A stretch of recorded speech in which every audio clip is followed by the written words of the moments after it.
नमस्कार। पिछले हम जो कक्षा ले चुके हैं, उसके अंतर्गत हमने पारिस्थितिकी तंत्र की उत्पादकता तथा पारिस्थितिकी तंत्र क्रियाशीलता के बारे में अध्ययन किया। आज का जो अध्ययन रहेगा, उसके अंतर्गत हम स्टेबिलिटी ऑफ इकोसिस्टम के बारे में बातचीत करेंगे कि किस प्रकार से एक जो पारिस्थितिकी तंत्र होता है, उसकी स्थिरता एक पारिस्थितिकी तंत्र के लिए काफ़ी मान्य रहती है। तो पारिस्थितिकी तंत्र की स्थिरता क्या होती है, आइए सीखते हैं। देखिएगा कि स्थिरता का अर्थ ये है कि जिस प्रकार से हमने क्रियाशीलता के अंतर्गत हमने कहा कि एक जो मशीन है, वो लगातार चलती रहनी चाहिए, ठीक है। दूसरा, जब हमने टॉपिक पढ़ा था, उसके अंतर्गत हमने पढ़ा कि पारिस्थितिकी तंत्र की उत्पादकता यानी वो मशीन है, वो न केवल चलती रहे, बल्कि वह उत्पादन भी उसी तरीके से करती रहे, यानी प्रोडक्शन भी लगातार चलता रहे। मशीन चलती रहनी चाहिए, मशीन से बराबर उत्पादन भी होना चाहिए, तथा तीसरा जो कॉन्सेप्ट है वह है स्टेबिलिटी, कि जो मशीन चल रही है वो मशीन लंबे समय तक चलती रहे। तो इस उदाहरण के आधार पर हम इस इकोसिस्टम के अंतर्गत इसकी स्टेबिलिटी को समझते हैं। देखिए कि पारिस्थितिकी तंत्र में प्रत्येक तत्व का जो उत्पादन होता है तथा एक उपभोग होता है। उत्पादन जिस प्रकार से जो प्राथमिक उत्पादक होता है, वो उत्पादन करते हैं और उस पर डिपेंडेंट रहने वाले जितने भी जो पोषण स्तर है, वो उसका उपभोग करते हैं। यानी पारिस्थितिकी जो तंत्र होता है, उसमें ऊर्जा तथा पदार्थों का निवेश होता रहता है, इनपुट किया जाता है तथा उससे कुछ आउटपुट भी निकलते रहते हैं।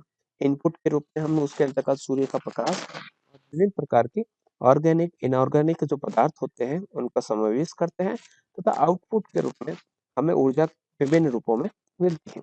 लेकिन इन दोनों ही इनपुट तथा आउटपुट में अगर बैलेंस नहीं बना रहता है, संतुलन नहीं बना रहता है, तो हो सकता है कि इस पारिस्थितिकी तंत्र का संतुलन बिगड़ जाए।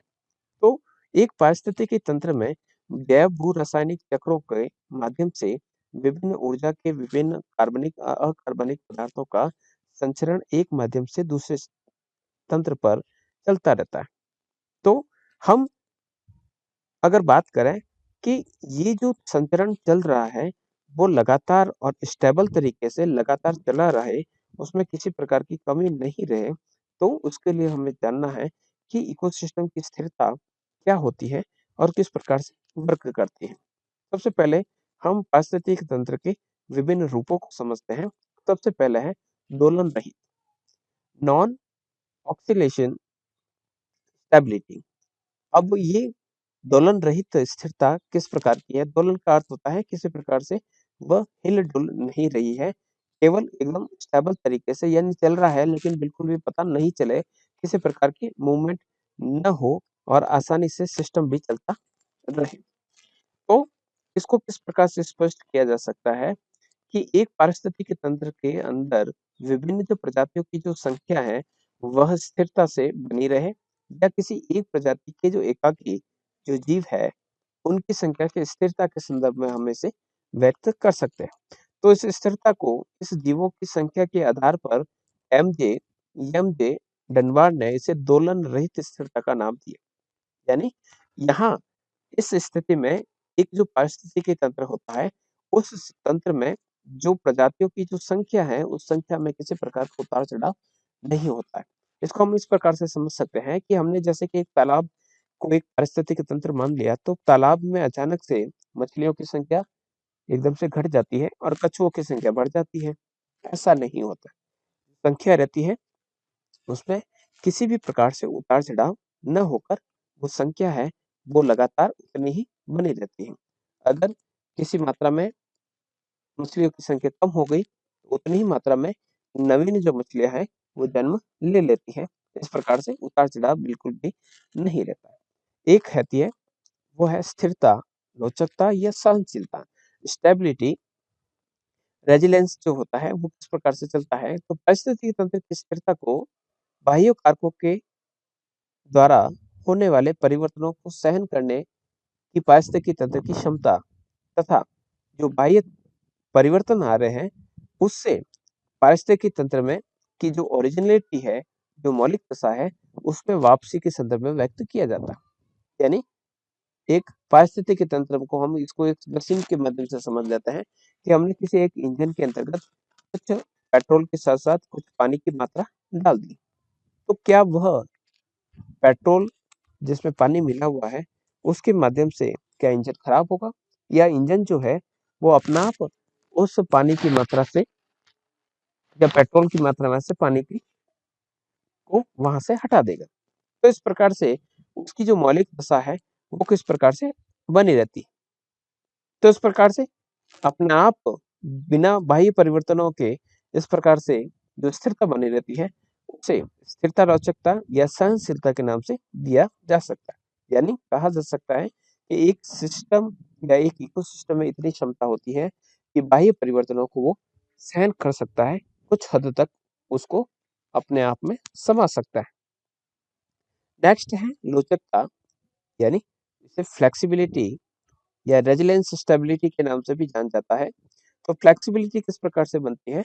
तो पारिस्थितिकी तंत्र की स्थिरता में विभिन्न प्राकृतिक कारक हो, चाहे मनुष्य द्वारा निर्मित विभिन्न प्रकार की बाधाएं हो या परिवर्तन हो, के साथ साथ पारिस्थितिकी तंत्र को अपने आप एडजस्टमेंट करने की जो क्षमता है, उसके अंतर्गत व्यक्त किया जाता है। अर्थात जब पारिस्थितिकी तंत्र में इतनी क्षमता होती है कि वह किन्हीं बाह्य कारणों से उत्पन्न व्यवधानों को सहन करके अपने को बदली दशाओं के साथ समायोजित करने की क्षमता रखता है, तो इस प्रकार की स्थिरता को लुचकता कहा जाता है। यानी एक सिस्टम के अंतर्गत कुछ परिवर्तन आए, लेकिन उन परिवर्तनों को उसने सहन किया और सहन करने के साथ जो परिवर्तन आए, उसके अनुरूप अपने आप को ढाल दिया। जैसे एक जीव विभिन्न प्रकार से जो पर्यावरण प्रदूषित हो रहे हैं, उसके बीच रहते हुए अपने आप को किस प्रकार से एडजस्ट करता है। ऑक्सीजन की मात्रा घट रही है, कार्बन डाइऑक्साइड की मात्रा बढ़ रही है, फिर भी अपने आप को मनुष्य या विभिन्न प्रकार के जो जीव होते हैं, वो अपने आप को सर्वाइव करवा पाते हैं। तो ये उसकी फ्लेक्सिबिलिटी है, ये उसकी सहनशीलता है। नेक्स्ट है प्रत्यास्थ स्थिरता।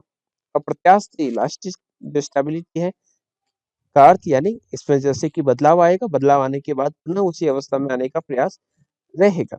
तो कोई भी व्यवधान या अव्यवस्था जो आती है, उसके बाद जब इकोसिस्टम है, उसमें वापस पुनः स्थिरता स्थापित हो जाती है, तो उसे प्रत्यास्थ स्थिरता कहा जाता है। भूकंप आया, भूकंप से जमीन हिली और हिलने के बाद वापस एकदम बिना किसी नुकसान के वापस जैसी स्थिति में थी, वैसी स्थिति में आ गई। जिस प्रकार से एक रबर को अगर हम काफी जोर से खींचते हैं, तो उसका आकार बढ़ जाएगा, लेकिन जैसे ही जोर कम करेंगे, तो पुनः वह अपने सामान्य आकार में आ जाएगा। तो इस प्रकार की स्थिति को प्रत्यास्थ स्थिरता के नाम से जाना जाता है। फिर है चक्रीय स्थिरता। अब साइक्लिकल जो स्टेबिलिटी है, वो किस प्रकार से चलती है? जब प्राकृतिक का जो पारिस्थितिकी तंत्र है, यानी जो इकोसिस्टम है, उसके अंतर्गत जो रेगुलरली जो परिवर्तन आते हैं और परिवर्तनों के बाद जो एडजस्टमेंट की जो प्रक्रिया होती है और उससे वो स्थिर हो जाती है, तो उसे हम चक्रीय स्थिरता कहते हैं। यानी एक सिस्टम से लगातार इस प्रकार का चक्र घूमता रहता है, परिवर्तन आते हैं, परिवर्तन के बाद एडजस्टमेंट होता है, एडजस्टमेंट के बाद पुनः अपनी उसी अवस्था में लौट लिया जाता है। इस प्रकार से इस प्रकार की प्रक्रिया में दो चक्रीय स्थिरता बनी रहती है। कोई भी ऐसा व्यवधान जो अप्रत्याशित हो, यहाँ पर उत्पन्न नहीं होता। तो इस प्रकार से किसी भी प्राकृतिक सामान्य या घटना रहित पारिस्थितिक तंत्र में जो स्थिर दशा रहती है, स्टेडी स्टेट के संतुलन की जो दशा रहती है, उसे समसाम्यावस्थित क्रियाविधि या होमोस्टैटिक मैकेनिज्म के नाम से व्यक्त किया जाता है और ये लगातार बनी रहती है। प्रत्येक इकोसिस्टम में एक अंतर्निर्मित स्वतः नियंत्रण की व्यवस्था होती है, इनवॉल्व सेल्फ रेगुलेटिंग मैकेनिज्म। यानी अगर कोई परिवर्तन आता है, तो जो इकोसिस्टम है अपने आप उस परिवर्तन को सुधारने की क्षमता रखता है। ये ठीक उसी प्रकार से जैसे कोई मशीन गड़बड़ हुई, गड़बड़ होने के बाद अपने आप वो ठीक हो जाती है, जिसके द्वारा बाह्य परिवर्तनों के कारण अगर किसी प्रकार का परिवर्तन या कुछ काउंटर बैलेंस हो जाता है, प्रति संतुलन हो जाता है। तो इसके कारण जब इकोसिस्टम में कुछ समय के लिए कुछ परिवर्तन आ गए, कुछ समस्या आ गई, तो वो वापस पुनः स्थापित हो जाती है। जैसे किसी पारिस्थितिकी तंत्र में कोई बाह्य कारकों के कारण कोई परिवर्तन होता है, जैसे कि किसी प्रजाति की संख्या में अचानक वृद्धि हो जाती है या अचानक कमी हो जाती है। जैसे कहते हैं चूहों की मात्रा काफी अधिक बढ़ गई, तो पारिस्थितिकी तंत्र क्या करेगा, अपने आप उसको नियंत्रण की अवस्था में लाएगा। तो कुछ समय के बाद ये स्थिति वापस पुनः सामान्य हो जाती है। अपने आप किसी बिना किसी परिवर्तन के, या फिर तो उसके साथ-साथ सांपों की संख्या बढ़ जाएगी, जिससे वो जो चूहों की संख्या बढ़ी है, वो नियंत्रित हो जाए। इस प्रकार से प्रकृति अपने आप अपना बैलेंस बनाने का कार्य करती है। तो इस प्रकार से पारिस्थितिकी जो तंत्र है, स्थिरता वापस पुनः स्थापित हो जाती है। इस प्रकार की प्रक्रिया को होम्योस्टैटिक क्रियाविधि कहा जाता है। यदि किसी एक निश्चित पारिस्थितिकी तंत्र में जीवन को प्रभावित करने वाले कारकों में एक कारक बहुत ज्यादा पुराना हो गया या अनुकूल हो गया, जैसे कि हमने कहा जलवायु। अब अनुकूल हो जाने के कारण वहां पर जो कीटों की आदर्श दशा है कि जितने कीट होने चाहिए, उसमें अत्यधिक वृद्धि हो जाती है। अब उसका दुष्परिणाम क्या होता है कि या फिर तो संख्या बढ़ती है या फिर घट जाती है, या फिर जो कीटों की जो बड़ी संख्या है और उनकी आवश्यकता के लिए जो भोजन की आवश्यकता है, आवश्यक भोजन की जो मात्रा है, वो कम पड़ जाएगी। तो भोजन की जो प्राप्ति है, वो उसके लिए जो कीटे होते हैं, ये कीट जो होते हैं, उनमें प्रतिस्पर्धा, कंपटीशन बढ़ जाएगा। परिणाम क्या होगा? यानी असंख्य जो कीट हैं, जो काफी भूखे हैं, वो भूख के कारण मर जाएंगे। तो इस प्रकार से कीटों की जो संख्या है, पुनः एक ओरिजिनल स्थिति में प्राप्त हो जाएगी, यानी पुनः स्थापित हो जाएगी। इसको हमारे मनुष्य के संदर्भ में भी देखा जा सकता है कि अगर जनसंख्या बढ़ रही है, जनसंख्या में अप्रत्याशित वृद्धि हो रही है, तो ये जो वृद्धि है, अपने आप प्राकृतिक या कृत्रिम रूप से जो घटनाएं घटित होती है, उसमें जब जीव की मृत्यु हो जाती है, उसके माध्यम से वापस संतुलित हो जाएगी। तो इस प्रकार से पारिस्थितिकी जो तंत्र होता है, उसमें विविधता स्थिरता का सिद्धांत भी पाया जाता है, और वो कहता है कि किसी निश्चित पारिस्थितिकी तंत्र में जो विविधता पाई जाती है, अलग अलग प्रकार के जीव और अजैव पदार्थ पाए जाते हैं तथा जटिलता पाई जाती है, वह उस तंत्र के जीवों की संख्या की स्थिरता को बढ़ाती है। जैसे इस प्रकार से व्यस्त व्यक्त किया जा सकता है, जैसे कि ये मॉडल है साम्यावस्था से संबंधित मॉडल। पारिस्थितिकी तंत्र की साम्यावस्था से संबंधित दो प्रकार के मॉडल जो है प्रचलित है, जिसमें एक है साम्यावस्था। साम्यावस्था या इक्विलिब्रियम की जो मॉडल है, वो कहता है कि जब भी किसी पारिस्थितिकी तंत्र में बाह्य परिवर्तनों से कोई परिवर्तन आता है या जीव समुदाय में किसी प्रकार की अव्यवस्था होती है, तो पारिस्थितिकी तंत्र यानी इकोसिस्टम शीघ्र ही अपनी ओरिजिनल दशा में वापस आ जाता है। परिवर्तन वापस जितना कम हुआ उतना अपने आप ठीक हो जाता है, अपने आप सही हो जाता है, साम्यावस्था बन जाती है। और दूसरा जो है वह है असाम्यावस्था का मॉडल। वो कहता है कि पारिस्थितिकी तंत्र में स्थिरता जो होती है, वो दुर्लभ होती है, क्योंकि बार-बार अगर किसी प्रकार से पर्यावरण परिवर्तन होगा, तो इस प्रकार से वापस पुनः उसमें विकास नहीं हो पाएगा। जो पारिस्थितिकी तंत्र है, वो पूर्ण रूप से वापस ठीक नहीं हो पाएगा। तो इस प्रकार से हम इस प्रकार से इस पारिस्थितिकी तंत्र की स्थिरता को समझ सकते हैं। इसी प्रकार से हम पारिस्थितिकी तंत्र की स्थिरता की बात करते हैं, तो स्थिरता का अर्थ होगा कि जब किसी पारिस्थितिकी तंत्र में कोई पर्यावरण परिवर्तन हो रहा है और वापस वो अपने आप को एडजस्ट करने में असमर्थ हो जाती है, जैसे कि ओजोन का जो डिप्लीशन हो गया कि ओजोन परत में छेद हो गया, तो वापस अगर जब तक वह अपना आप कवर होने की कोशिश कर रहा है, इंसान जो है उसमें ओजोन गैस को बढ़ा नहीं सकता, तो वो अपना आप एक सेल्फ रेगुलेटिंग सिस्टम है, वो अपने आप को ठीक कर रही है। लेकिन अगर वो ठीक करने में सक्षम नहीं है, तो उस समय जो पारिस्थितिकी तंत्र है, उसकी अस्थिरता उत्पन्न हो जाएगी। इसको ठीक इसी प्रकार से भी समझ सकते हैं कि जैसे कि प्रकृति में सांपों की संख्या एकदम से बढ़ गई, या फिर जैसे गिद्धों का उदाहरण दिया जा सकता है कि गिद्धों की संख्या एकदम से घट गई, तो उसे वापस रीजनरेट होने में काफी समय लग सकता है, या फिर हो सकता है कि वापस रीजनरेट भी ना हो। तो अगर रीजनरेट नहीं हो रहा है, तो उसे हम कह सकते हैं कि ये अस्थिरता की दशा है। ये कब होती है? जब पारिस्थितिकी तंत्र में लगातार परिवर्तन होते रहता है, और ये जो परिवर्तन होते हैं काफी बड़े-बड़े होते हैं, इतने बड़े होते हैं कि पारिस्थितिक तंत्र की को जो रेजिलियंस सिस्टम है उसकी जो सहन क्षमता है उससे भी अधिक प्रकार के परिवर्तन हो रहे हैं जो वापस ठीक नहीं हो पा रहे। जैसे कि बड़े स्तर पर बहुत अधिक संख्या में हम पेड़ों की कटाई करते हैं और वापस हम उतने पेड़ों को नहीं लगा पाते हैं। तो इस कारण क्या होता है कि जो धरातली क्षेत्र है वो पूर्ण तरफ से नग्न हो जाता है। इस कारण भारी मात्रा में अपरदन और अपक्षय होता है, जो पोषक तत्व होते हैं वो बहते पानी के वापस साथ बहा दिए जाते हैं और जो धरातली सतह है वो बंजर हो जाती है। अब वापस उस धरती को अगर कहे कि वापस उस धरती को वापस हम उपजाऊ बनाएँ और उपजाऊ बनाने के बाद जितने पेड़ काटे हैं वापस उतने ही पेड़ लगा लें तो ये संभव नहीं है। तो हिमालय क्षेत्र में इस प्रकार से भारी मात्रा में जो हम पेड़ों की कटाई कर रहे हैं, उस कारण इस प्रकार की समस्या खड़ी हो रही है। जो वीरान जो क्षेत्र है पूरा-पूरा वो बंजर भूमि के अंतर्गत बदल रहा है। तो इस प्रकार से जो इकोसिस्टम की जो रेजिलियंस सिस्टम होता है, बाह्य परिवर्तनों को सहन करने की क्षमता के संदर्भ में व्यक्त किया जा सकता है कि अगर पर्यावरण में परिवर्तन जो हो रहे हैं, वह उसके पारिस्थितिकी तंत्र की जो फ्लेक्सिबिलिटी है, उसकी सहन क्षमता है, उससे भी अधिक है और अस्थिरता उत्पन्न होती है, तो कह सकते हैं कि पारिस्थितिकी तंत्र के अंतर्गत बहुत सारे ज़्यादा परिवर्तन आ रहे हैं और उसको पारिस्थितिकी तंत्र सहन नहीं कर पा रहा है, ना ही उन परिवर्तनों को के साथ अपने एडजस्ट या समायोजन कर पा रहा है। तो इस प्रकार से जो आने वाली अस्थिरता है, उसे हम पारिस्थितिकी तंत्र की अस्थिरता के नाम में व्यक्त किया जा सकता है। तो अलग-अलग प्रकार से कह सकते हैं कि इस प्रकार की अस्थिरता उत्पन्न हो सकती है। इसके साथ-साथ ही इस संपूर्ण जो इकोसिस्टम है, उसके अंतर्गत बहुत सारी परिभाषाएँ हमारे सामने आई है। उनको एक बार पुनः देख लेते हैं। सबसे पहला है अबायोटिक कंपोनेंट, अजैविक घटक। अजैविक घटक कौन-कौन से हैं? वे घटक जो भौतिक घटक है, जिनकी रचना स्थल से होती है, मृदा से होती है, जल से होती है, वायु से होती है, जो जैव नहीं है, जीवों के अंतर्गत नहीं है, श्वसन क्रिया नहीं करते हैं, तो वो सारे के सारे घटक अजैविक। बायोम क्या होता है?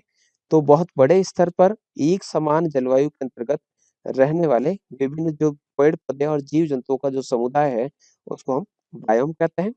बायोटिक कंपोनेंट्स कौन-कौन से हैं? तो विभिन्न प्रकार के पौधे, जीव-जंतु और मनुष्य जो है और सूक्ष्म जीव जो हैं, वो सारे के सारे और विभिन्न प्रकार के जो वियोजक हैं, जो डिकम्पोज़र्स हैं, वो इसके अंतर्गत शामिल किए जा सकते हैं। क्लाइमेट क्लाइमेक्स क्या होता है? क्लाइमेट का क्लाइमेक्स, जलवायु का चरम, ठीक है? तो किसी जलवायु के कारकों द्वारा जो हैबिटेट है, किसी का रहने का जो स्थान है, तो वहाँ पर उत्पन्न होने वाली चरम वनस्पति को हम जलवायु चरम कहते हैं। ये जलवायु का सबसे ज़्यादा उसके बाद उस वनस्पति पर जलवायु का कोई इफ़ेक्ट नहीं रहता है। इसी प्रकार से क्लाइमेक्स वनस्पति की बात करते हैं, तो किसी भी हैबिटेट में जो पाई जाने वाली जितनी प्रकार की जो वनस्पति है, उसके अंतर्गत विभिन्न जो विकसित वनस्पति समुदाय की जो चरम वनस्पति होती है, उसको शामिल किया जा सकता है। कंज्यूमर्स क्या होते हैं? जो उपभोक्ता हैं, मनुष्य सहित वे सभी जीव जो प्रकाश संश्लेषण की क्रिया द्वारा जो उत्पादक होते हैं, जो हरे पौधे हैं, वो अपना भोजन बनाते हैं, उस पर निर्भर रहकर अपना भोजन तय करते हैं, अपना भोजन बनाते हैं, तो वो उपभोक्ता के रूप में पहचान रखते हैं। इसी प्रकार से डिकम्पोज़र्स वो सूक्ष्म जीव जो सड़े-गले पौधे हो, चाहे जीव हो, उसको निर्मुक्त करते हैं, सड़ा-गला कर वायुमंडल में वियोजित करते हैं, उन्हें हम डिकम्पोज़र्स के नाम से जानते हैं। डाइवर्सिटी, स्टेबिलिटी थ्योरी क्या है? ये कहती है कि किसी निश्चित जो इकोसिस्टम है, उसमें विभिन्न प्रकार की जो विविधताएँ और विभिन्न प्रकार की जो जटिलताएँ पाई जाती हैं, वह उस तंत्र के जीवों की संख्या की स्थिरता को बढ़ाती है। इकोक्लाइन क्या होती है? तो 2 इकोसिस्टम जो होते हैं, वहाँ पर जो वनस्पतियों की जो प्रवणता है, उसको इकोक्लाइन के नाम से जाना जाता है। इकोसिस्टम क्या होता है? तो पारिस्थितिक तंत्र एक फंक्शनिंग यूनिट है, जिसके अंतर्गत जैविक, अजैविक संघटक जो होते हैं, एक-दूसरे से अंतःक्रियाएँ करते हैं। क्लास्टिक स्टेबिलिटी क्या है? प्रत्यास्थ स्थिरता, चेंजेज़ आए और चेंज आने के बाद पुनः उसी अवस्था में वापस जब इकोसिस्टम आ जाता है, तो उसे इलास्टिक स्टेबिलिटी के नाम से जाना जाता है।